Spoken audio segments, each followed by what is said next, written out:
मैं और तहजीब हाथों में हाथ डाले टहलते हुए चल रहे थे। हम एक पत्थर पर बैठ गए। तहजीब ने मेरे शाने से सर टिका दिया। उसकी आंखें बंद थीं, जबकि मैं इर्द गिर्द का जायजा लेने में मसरूफ था। दफतन मैंने एक टोली में से 2 अफराद को उठते देखा।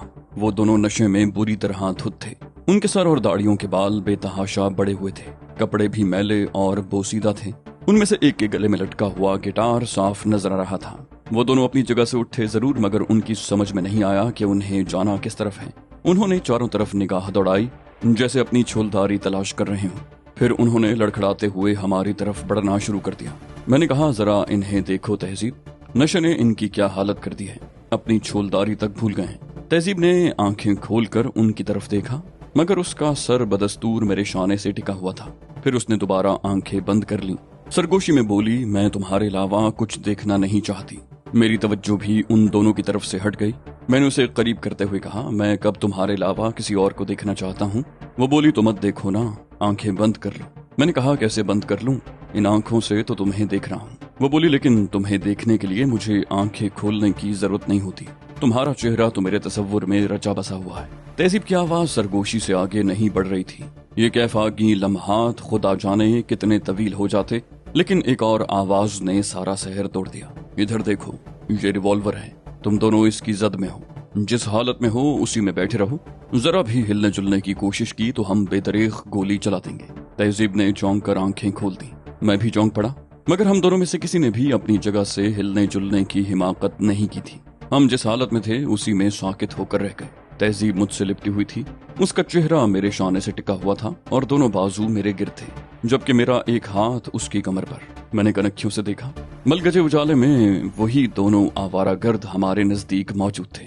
अब वो बिल्कुल अलर्ट थे और उनमें से एक भी नशे में मालूम नहीं हो रहा था। दोनों के हाथों में रिवॉल्वर दबे थे, जबकि एक शख्स के गले में बदस्तूर गिटार झूल रहा था। फिर मजीद 2 आदमी हमें अपनी तरफ आते दिखाई दिए। वो बगैर कुछ कहे सुने हमारी पुश्त की जानिब आए और उन्होंने हमारी तलाशी ली, लेकिन हमारे पास असलहे के नाम पर एक चाकू तक नहीं था। हमें हुक्म दिया गया, ठीक है, अब तुम दोनों खड़े हो जाओ। हम खड़े हो गए। वो बोले, अपने हाथ बुलंद कर लो और उस तरफ चलना शुरू कर दो। ख्याल रहे कि तुम 4 रिवॉल्वरों की जद में हो। हमने खामोशी से चलना शुरू कर दिया। मेरे होंठ भिंचे हुए थे। एक लम्हे की गफलत भी मुझे रास नहीं आती थी। वो लोग हमें कैंप की मुखालिफ समत में लिए जा रहे थे। मुझे मालूम था कि मेरी तरह तहजीब के जहन में भी यही सवाल चकरा रहा होगा कि हमें अगवा करने वाले कौन लोग हैं। क्या रोडेल्बो के आदमी? मुमकिन है तहजीब के जहन में यही सवाल जड़ पकड़ गया हो, मगर मुझे यकीन था कि रोडेल्बो हमारे साथ इस हद तक नहीं जा सकता। तो फिर वो कौन लोग थे? यकीनन उनका ताल्लुक किसी ऐसी ही पार्टी से रहा होगा जो फॉर्मूलों के चक्कर में थे। हम अंधेरे में चलते रहे, मगर उस अंधेरे से फायदा उठाना मुमकिन नहीं था। अकब से हम पर टॉर्च की रोशनी मुस्तकिल पड़ रही थी। हमारा सफर आधे घंटे से ज्यादा जारी नहीं रहा। इख्तिताम एक फार्म हाउस पर हुआ था जो बज़ाहिर मतरूक मालूम होता था। एक शख्स ने अंदर दाखिल होकर मोमबत्ती रोशन कर दी, जो गालिबन पहले से वहां मौजूद रही होगी। उसके बाद मुझे और तहजीब को भी अंदर ले जाया गया। एक शख्स ने भूसे के ढेर की तरफ इशारा करते हुए कहा, तुम दोनों यहाँ बैठ जाओ, और हम दोनों ने चुपचाप उसके हुक्म की तामील की। उस शख्स ने घूरते हुए कहा, अब ये बताओ कि तुम लोग कौन हो? मैंने बड़ी मासूमियत से सवाल किया, क्या यही पूछने के लिए यहाँ लाए थे?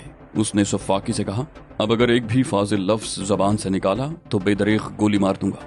जो पूछा जाए सिर्फ उसका जवाब दो। मेरा खून खौल कर रह गया, मगर हमारी तरफ 2 रिवॉल्वर उठे हुए थे और दोनों रिवॉल्वर बरदार न सिर्फ मुझसे फासले पर थे, बल्कि वो मुख्तलिफ समतों में थे। मैं अगर एक पर हमला करता तो इतनी देर में दूसरा गोली चला देता, और फिर बकिया दोनों अफराद भी मुसल्ला थे। ये और बात थी कि उन्होंने अपने रिवॉल्वर जेबों में डाल लिए थे, मगर किसी भी वक्त रिवॉल्वर उनकी जेबों से बरामद हो सकते थे। मैंने खून का घूंट पीकर एक तवील सांस ली और तहजीब की तरफ देखा। वो मेरा इशारा समझ गई और उसने आन जहानी फेरिक्स वाली कहानी शुरू कर दी। किंग एटलस के कैंप में होने वाले हमले पर उसने अपनी कहानी खत्म कर दी।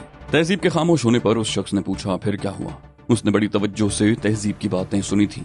तहजीब ने कहा, किंग एटलस को पता चला कि हम उसके अनजहानी दोस्त की औलाद हैं, तो उसने हमारी बहुत पजीराई की। उस शख्स ने चुपते हुए लहजे में कहा, और यहाँ किस खुशी में भेज दिया? तहजीब ने कहा, वो हमारी बेहतरी का ख्वाह था। उसने कहा था कि इधर उधर भटकने से बेहतर है कि हम कोई मुस्तकिल काम कर लें, और ये कि इस मकसद के लिए रोडेल्बो ज्यादा बेहतर रहेगा। यहाँ हमारे लिए ज्यादा इम्कानात हैं। उसने पूछा, वैसे तुम लोगों का पेशा क्या है? मैंने तेजी से कहा, गलत बयानी करने से क्या फायदा, हम कोई अच्छे लोग नहीं हैं। हुसूल दौलत के लिए कुछ भी कर सकते हैं। वो बोला, यहाँ आते हुए पहाड़ी रास्ते पर तुम्हारा किसी से तसादुम हुआ था? मैंने चौंक कर कहा, हाँ, लेकिन तुम्हें कैसे मालूम हुआ? मेरे लहजे में सताइश आमेज हैरत थी। उसने कहा, वो जदीद हथियारों से लैस थे और उनकी तादाद भी बहुत ज्यादा थी। उसके बाद तुम पर हेलीकॉप्टर से भी हमला हुआ। मैंने तहसीन आमेज लहजे में कहा, तुम्हारी मालूमात हैरत अंगेज और काबिल रश्क हैं। फिर दफतन चौंकते हुए कहा, तुम्हारा ताल्लुक खुफिया पुलिस से तो नहीं है? उसने मुंह बिगाड़ कर कहा, बच्चों जैसी बातें मत करो, क्या पुलिस वाले हमारी तरह होते हैं? मैंने खौफजदा अंदाज में कहा, मैंने सुना है खुफिया पुलिस वाले किसी भी हुलिये में हो सकते हैं। वो बोला, नहीं, हमारा ताल्लुक पुलिस से नहीं है, लेकिन तुम लोग इतने भोले तो नहीं हो सकते जितना जाहिर करने की कोशिश कर रहे हो। मैंने बड़े खराब लहजे में कहा, मैं बहुत खतरनाक आदमी हूँ मिस्टर, ये रिवॉल्वर हटाओ, फिर बताऊंगा कि मैं कितना भोला हूँ। तुमने हमें धोखे से घेरा है, वरना तुम्हें भी मजा आ ही जाता। वो बोला, मुझे मालूम है, तुम दोनों ने जितने अफराद को मौत के घाट उतारा है वो मामूली आदमियों का काम नहीं हो सकता। फिर वो बेहतरीन तरबियत याफ्ता लोग थे। मैंने कहा, हमें तो ये भी नहीं मालूम कि वो कौन थे, बस उन्होंने हम पर फायरिंग शुरू कर दी। वो तो अच्छा हुआ किंग अंकल ने हमें हथियार फराहम कर दिए थे, वरना हम तो मारे ही गए होते। वो बोला, किंग ने किसी खास वजह से ही तुम्हें यहाँ भेजा होगा। मैंने बेबसी जाहिर करते हुए कहा, सब कुछ तो बता दिया है, ये तो वही जाने, जाहिर है वो हमारा बुरा तो नहीं सोच सकते। वो बोला, तो रोडेल्बो से तुम्हारी मुलाकात हो चुकी है? तहजीब ने कहा, हाँ। वो बोला, उसने तुम्हें क्या काम सौंपा है? तहजीब ने कहा, उसका कहना है कि वो हमारे लिए कुछ सोचेगा, उस वक्त तक हम उसके मेहमान रहेंगे। उस शख्स की आंखें हम पर मरकूज थीं, मगर वो किसी गहरी सोच में डूब गया था। चंद लम्हे बाद उसने कहा, मैं तुम्हारी बात पर किस हद तक यकीन करूं? मैंने कहा, हमने सब कुछ सच सच बता दिया है, झूठ बोलने की हमें कोई जरूरत नहीं, बस एक खौफ है कि कहीं आपका ताल्लुक पुलिस से न हो। उसने हाथ उठाकर कहा, बस बहुत हो गया, मैं तुम लोगों को आखिरी मौका दे रहा हूँ, अपनी यहाँ आमद का मकसद बयान कर दो। मैंने कहा, अब मिस्टर रोडेल्बो कोई काम सौंपेंगे तभी तो पता चलेगा। वो गुर्राया, हमें शुबा है कि तुम लोग फॉर्मूलों के चक्कर में हो। मैंने मुतहजराना अंदाज में कहा, फॉर्मूलों के चक्कर में? बराह करम वजाहत से गुफ्तगू करो ताकि हम भी वजाहत से जवाब दे सकें। उस शख्स ने सफाकी से कहा, मैं ज्यादा रियायत बरतने का कायल नहीं हूँ, अगर तुमसे इस सिलसिले में काम लिया जा रहा है तो बता दो। मैंने कहा, कुछ समझ में आए तो बताएं भी, मालूम नहीं तुम क्या कह रहे हो। वो बोला, चूंकि हमें शुबा है कि तुम फॉर्मूलों के चक्कर में काम कर रहे हो, इसलिए तुम्हें जिंदा नहीं छोड़ा जा सकता। हमें ऐसे किसी भी शख्स की जिंदगी मंजूर नहीं है जो फॉर्मूलों की तलाश में हो, लेकिन अगर तुम ये एतराफ कर लो कि तुम इसी सिलसिले में काम कर रहे हो तो तुम्हारी जान बचने का इम्कान है। मैंने अपने लहजे में बेचारगी पैदा करते हुए कहा, एक लफ्ज भी पल्ले नहीं पड़ रहा। वो बोला, हम तुम्हें वापस चला जाने देंगे, लेकिन उसके बाद तुम बज़ाहिर उन लोगों के साथ मगर दर हकीकत हमारे लिए काम करोगे। मैंने कहा, जान बचाने के लिए तो किसी बात का भी एतराफ किया जा सकता है। मैंने इस अंदाज में कहा जैसे जिंदगी से बिल्कुल ही मायूस हो गया हूँ। वो दरिंदगी से हंसा, बोला, नहीं, सिर्फ एतराफ करने से काम नहीं चलेगा, तुम्हें फॉर्मूलों के बारे में तफसील से बताना होगा। मैंने कहा, तब तो हम मारे गए, हमें जिस चीज के बारे में कुछ इल्म ही नहीं है उसके बारे में तफसील क्या खाक बताएंगे। उसने जेब से रिवॉल्वर निकालकर उसका रुख मेरी तरफ कर दिया। अगर नहीं बताओगे तो यकीनन मारे जाओगे, मैं सिर्फ 3 तक गिनती गिनूंगा, इस दौरान अगर तुम जबान खोलने का फैसला कर लोगे तो तुम्हारी जिंदगी बच जाएगी, वरना नहीं। मैंने हाथ उठाकर बौखलाए हुए अंदाज में कहा, मेरी बात तो सुनो। उसने खौफनाक अंदाज में कहा, हिलने जुलने की कोशिश की तो अपनी जिंदगी का अरसा और मुख्तसर कर लोगे। 1। उसने गिनती शुरू कर दी। तहजीब साकित व सामत बैठी थी, मेरे होश उड़े हुए थे। उस शख्स का अंदाज बता रहा था कि जो कुछ उसने कहा है उस पर अमल कर गुजरेगा। यूं बेबसी से मर जाना मुझे हरगिज गवारा नहीं था, मगर मुश्किल ये थी कि कुछ करने का मौका ही नहीं था। दोनों रिवॉल्वर बरदार पूरी तरह चौकस नजर आ रहे थे और अब तो उस शख्स के हाथ में भी रिवॉल्वर था जो हमसे गुफ्तगू करता रहा था और उन लोगों का लीडर मालूम होता था। लीडर ने गिनती आगे बढ़ाई, 2, और उसके साथ ही उसका रिवॉल्वर वाला हाथ जरा सा बुलंद हुआ। मेरी इस तरह भी कैफियत में इजाफा हो गया। वक्त बिल्कुल भी नहीं था और मुझे जो कुछ भी करना था फौरन करना था, वरना मैं और तहजीब हाथ पैर हिलाए बगैर ही मारे जाते। लेकिन सवाल ये था कि मैं क्या करता। अगर तन्हा होता तो लीडर पर ही हमला कर बैठता। वो मेरे सामने भी था और मुझसे नजदीक तरीन भी वही था। अगर मैं फुर्ती का मुजाहरा करते हुए उससे लिपट जाता तो एक तरफ तो उसके अपने रिवॉल्वर से महफूज रह सकता था, दूसरे उसके साथी भी गोली न चला पाते, इसलिए कि सूरत में गोली उनके लीडर को भी लग सकती थी। लेकिन खतरा ये था कि अगर मैं लीडर पर हमला करता तो उसके साथी तहजीब पर फायरिंग शुरू कर देते। 3। लीडर ने गिनती पूरी कर दी और उसके साथ ही उसका रिवॉल्वर वाला हाथ पूरी तरह बुलंद हो गया। रिवॉल्वर का रुख अब फार्म हाउस की छत की तरफ था। ट्रिगर पर उसकी उंगली का दबाव बढ़ गया था। मैं पलक झपकाए बगैर उसे घूर रहा था। मैंने अपनी सांसें तक रोक ली थी और मेरे जिस्म के सारे उज़लात तन गए थे। इम्कान यही था कि पहले वो मुझ पर फायर करेगा, उसके बाद तहजीब का नंबर आएगा। जिंदगी बचाने के लिए मुझे कुछ न कुछ तो करना ही था। इस तरह खामोशी से हाथ पैर हिलाए बगैर मर जाना मैं कैसे गवारा कर सकता था। लीडर के होंठ भिंचे हुए थे और रिवॉल्वर वाला हाथ नीचे की तरफ आ रहा था। मुझे मालूम था कि जैसे ही रिवॉल्वर की नाल के निशाने पर मेरा सर आएगा वो ट्रिगर दबा देगा। मुझे उसी लम्हे का इंतजार था। उस वक्त मुझे इंतहाई फुर्ती का मुजाहरा करना था।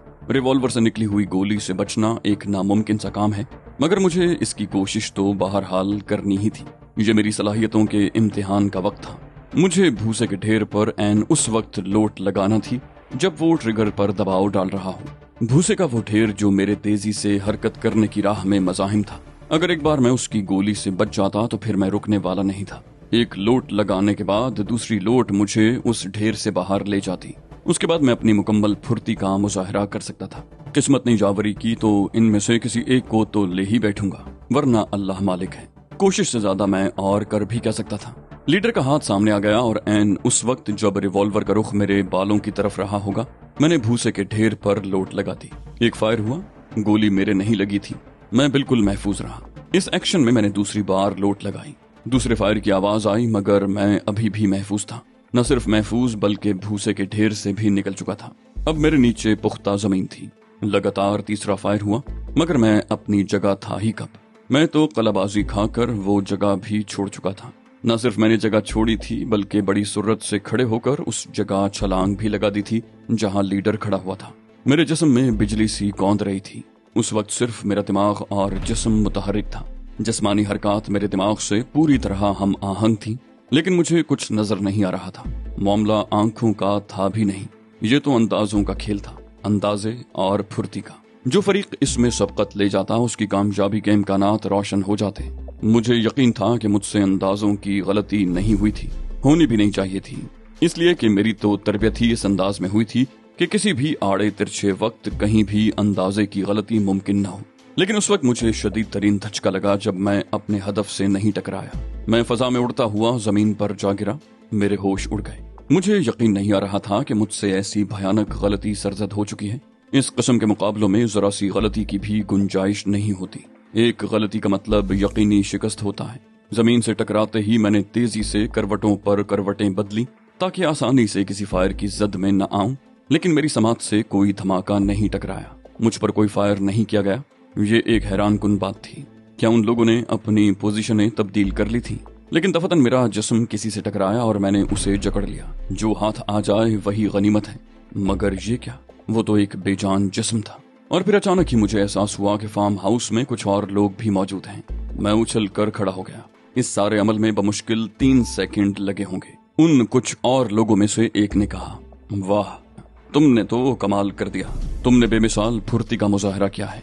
उनकी तादाद 6 थी और वो दरवाजे के नजदीक ही खड़े थे। सबके सब मुसल्ला थे, मगर मेरी तरफ किसी के रिवॉल्वर का भी रुख नहीं था। मैंने फार्म हाउस पर निगाह दौड़ाई। वो तीनों अफराद जिन्होंने मुझे और तहजीब को रिवॉल्वर की जद पर ले रखा था, अब जमीन पर मुर्दा पड़े थे। तीनों के सर से खून बह रहा था, जबकि चौथा शख्स खौफजदा अंदाज में हाथ उठाए खड़ा था। मैं हैरान रह गया। गोया मुझ पर एक फायर भी नहीं किया गया था। वो तीनों फायर जिनकी आवाजें मैंने सुनी थी, उन नए आने वालों ने किए थे, जिसका सबूत वो तीनों अफराद थे जो मर चुके थे। तहजीब अपनी जगह से उठकर मेरी तरफ लपकी। उसने मुस्तरिबाना अंदाज में मुझसे पूछा, तुम ठीक तो हो ना? मैंने कहा, हाँ, मेरे तो खराश तक नहीं आई, लेकिन ये हमारे इन दोस्तों की मेहरबानी की वजह से हुआ। तुम कौन हो? उनमें से एक ने कहा, रोडेल्बो के आदमी। उसने हमें तुम्हारी हिफाजत पर मामूर किया था। तहजीब बोली, ओह, मैं तो शुरू में ये समझी थी कि। मैंने हंसकर कहा, मुझे मालूम है। नहीं, रोडेल्बो हमारे खिलाफ कोई बड़ा कदम नहीं उठा सकता। वो आदमी बोला, हमें अफसोस है कि हमारी जरा सी ताखीर से तुम्हें ज़हनी कोफ्त और जिस्मानी कर्ब उठाना पड़ा, लेकिन ये सब ताखीर बेसबब नहीं थी। हम अतराफ का जायजा लेने लगे थे कि कहीं यहाँ उन लोगों के और साथी तो नहीं हैं। हमें अंदाजा नहीं था कि वो तुम्हारी जान लेने पर ही तुल जाएंगे, लेकिन तुम्हारी जिस फुर्ती का मुजाहरा हमने देखा है उसके पेश नजर हमें यकीन है कि कम से कम ये लोग तुम्हें तो कोई गजंद नहीं पहुंचा सकते थे। मैंने कहा, मैं तुम्हारा शुक्रगुजार हूँ दोस्तों। तुम्हारी आमद की वजह से मैं बड़ी दुश्वारियों से बच गया। क्या अजब कि मैं किसी गोली की जद में ही आ जाता। वो आदमी बोला, ये हमारी जिम्मेदारी थी। अगर तुम्हें कुछ हो जाता तो रोडेल्बो हमारी खालें तक उतार लेता। अब चलो। रोडेल्बो तशवीश में मुब्तला हो गया होगा। मैंने कहा चलो, लेकिन इसका क्या करोगे? मैंने उस चौथे शख्स की तरफ इशारा किया जो हाथ उठाए खड़ा हुआ था। रोडेल्बो के आदमी ने कहा, इसे भी इसके साथियों के पास पहुंचा देते हैं। और रिवॉल्वर के ट्रिगर पर उसकी उंगली का दबाव बढ़ गया। मैंने बौखलाकर कहा, नहीं, इसे मत मारना। लेकिन उससे पहले ही वो फायर कर चुका था। मैंने नाखुशगवार लहजे में कहा, ये तुमने क्या किया? हमें अगवा करने वालों का आखिरी आदमी जमीन पर पड़ा तड़प रहा था। वो बोला, हम खामखा अपने लिए कोई मुसीबत मोल नहीं ले सकते, इसे मार देना ही बेहतर था। मैंने कहा, इसकी जिंदगी हमारे लिए फायदेमंद साबित हो सकती थी, हम इससे कीमती मालूमात हासिल करते। उस शख्स ने बेपरवाही से कहा, हमारे पास ऐसी कोई हिदायत नहीं थी, हमारा मकसद सिर्फ ये था कि तुम महफूज रहो और तुम महफूज हो। मैं उसे घूर कर रह गया, इसके अलावा मैं कर भी क्या सकता था? तहजीब ने सरगोशी की, छोड़ो अली, इन लोगों से उलझना फजूल है, ये तो हुक्म के गुलाम है। चंद ही लम्हे बाद मैं और तहजीब रोडेल्बो के आदमियों के साथ वापस रवाना हो रहे थे। मुझे इस बात का अफसोस था कि हमलावरों का एक आदमी कैद में आने के बावजूद ये मालूम न हो सका कि हम पर इस तरह हमला करने वाले कौन लोग थे। रोडेल्बो के आदमियों ने जल्दबाजी का मुजाहरा करके काम बिगाड़ दिया था। हमारी वापसी पैदल ही हुई थी। अंधेरे रास्तों पर बगैर किसी रोशनी के हमने उनके साथ सफर किया। उन लोगों के पास टॉर्चें मौजूद थीं, मगर उन्होंने रोशन नहीं की। शायद एहतियात के पेश नजर ऐसा किया गया था। वापसी का सफर शायद आधे घंटे से कुछ ज्यादा अरसे पर मुहित था। दौरान सफर मुकम्मल तौर पर खामोशी छाई रही, किसी के मुंह से एक लफ्ज भी न निकला। फिर रोडेल्बो के कैंप में पहुंचते ही हमें रोडेल्बो के रूबरू ले जाया गया। हमें देखते ही रोडेल्बो मुस्तरिबाना अंदाज में हमारी तरफ झपटा। उसने तशवीशनाक लहजे में कहा, तुम लोग खैरियत से तो हो ना? मैंने कहा, अब तक तो खैरियत से हैं, लेकिन आइंदा के बारे में कुछ नहीं कह सकते। तुम तो कह रहे थे तुम्हारा कैंप बिल्कुल महफूज है। वो बोला, ओह हाँ, मैंने कहा था, मगर देखो ना, किसी के माथे पर तो लिखा नहीं होता। ये तो एक कैंप है, हर किस्म का आदमी यहाँ आ सकता है, लेकिन मैंने हिफाजत का पूरा बंदोबस्त कर रखा है। तहजीब ने कहा, मेरा ख्याल था कि उस तल्ख कलामी के बाद शायद गुस्से में तुमने हमें अगवा करा लिया है। रोडेल्बो हंसने लगा, बोला, मुझे ये खतरा भी था कि कहीं तुम मेरी तरफ से बदगुमान ना हो जाओ। दरअसल कभी कभार मुझे बिला वजह ही गुस्सा आ जाता है, जो बहरहाल ज्यादा देर बरकरार नहीं रहता। मैंने बेचैनी से पूछा, ट्रांसमीटर ठीक हुआ? वो बोला, हाँ, ट्रांसमीटर की खराबी दूर कर ली गई है और मैं किंग एटलस से बात भी कर चुका हूँ। वो तुमसे गुफ्तगू करने के लिए मुस्तरिब है। मैंने कहा, तो देर क्यों कर रहे हो, उससे बात करवाओ। रोडेल्बो ने ट्रांसमीटर की तरफ बढ़ते हुए कहा, अभी लो। और चंद ही लम्हों के अंदर मैंने ट्रांसमीटर से किंग एटलस की आवाज आते सुनी।